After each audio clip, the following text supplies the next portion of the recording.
welcome to the show this morning. The topic this morning is child sexual abuse and domestic violence. And we're happy to have with us two directors to talk about these as two very, very important issues this morning. Ms. Delores Butler. Ms. Butler is the director of the Children's, Youth, and Family Division at the Lord Elam Mental Health Center at Meharry Medical College. And Ms. Susan Canon is the director of PEACE, P-E-A-C-E, in Nashville. And let me welcome both of you ladies to the show this morning. Thank you. Before we get started with the areas that the two of you would like to deal with, let's talk about the two of you and say something about your background and your education. Now, some of the things that perhaps led you, Ms. Butler, to the position that you're in now, and after that, Ms. Cannon, some of the things that led you to the directorship of the organization. Let's start with you, Ms. Butler. Okay. Well, I obtained a master's degree from University of Tennessee in Knoxville in social work. And while there in that community, I did some volunteer work and really did a field placement with the Department of Human Services. And so after I completed my school assignments, I was hired with the Department of Human Services. And I guess my first job assignment, I can still remember, it dealt with a family where there was some abuse involved, and it was an African-American family. And I guess from that time, I worked in investigation for the Department of Human Services for 6 years, and I really dealt with child sex abuse. Leaving Department of Human Services, going over to Meharry, to the Mental Health Center, I went to work in a child sex abuse project. They had just received a new grant just to work on this issue.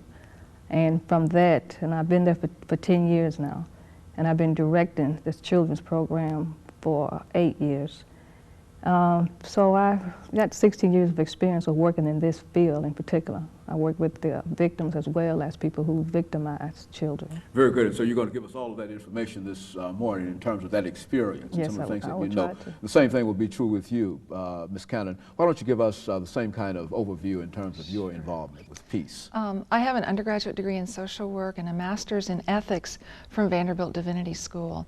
And 10 years ago, I began working after my master's degree here in Davidson County and working in the area of social services. I'm not ordained, even though I've had a divinity school education, but have been really drawn to work with offender populations. And for 5 or 6 years, I worked with those individuals who either were going into prison or coming out of prison.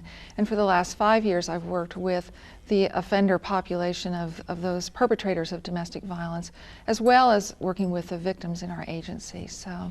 And so both of you bring to the show a wealth of information dealing with these two very, very important subjects. And what we'd like to do today is to talk about these two subjects, but to try to show the relationship between the two of the areas.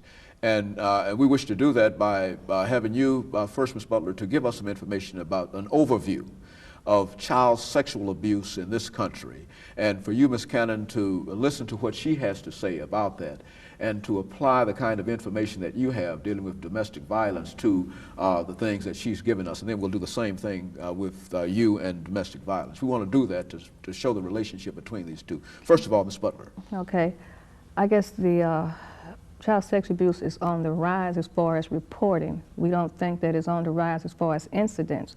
But because there's so much information out now, there's a lot being talked about, a lot of programs such as this, more people are aware of there are places that you can get help. I don't have to just sit and be silent and talk about it. So for that reason, that's one reason in a way that it's a lot being reported, and it's a lot for people to deal with now in the mental health field, as well as the field of investigating and the criminal justice field and so forth.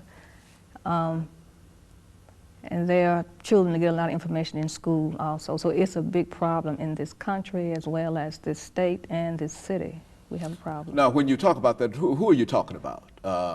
Certainly we know you're talking about children, but when you talk about those who are abused and the abusers and et cetera within that framework, who are you talking about?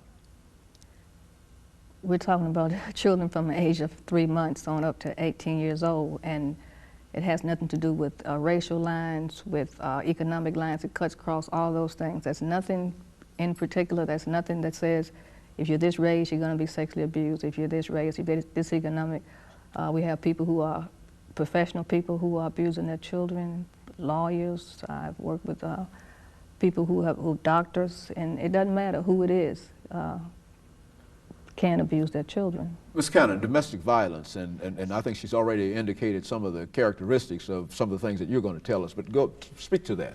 Certainly the case, it's the case that with regard to the problem of domestic violence, it cuts across all racial, economic, religious lines completely. I mean, that is really a fact that we know. Domestic violence is just now sort of coming out of the closet. It's only been within the last 5 to 10 years that throughout the United States, the court system has taken this problem seriously.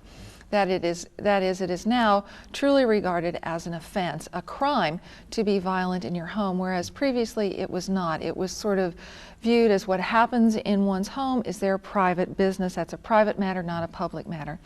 And so I think that the whole issue of victims coming forward to get the help they need through the criminal justice system has been proven as that system begins to take this issue much more seriously.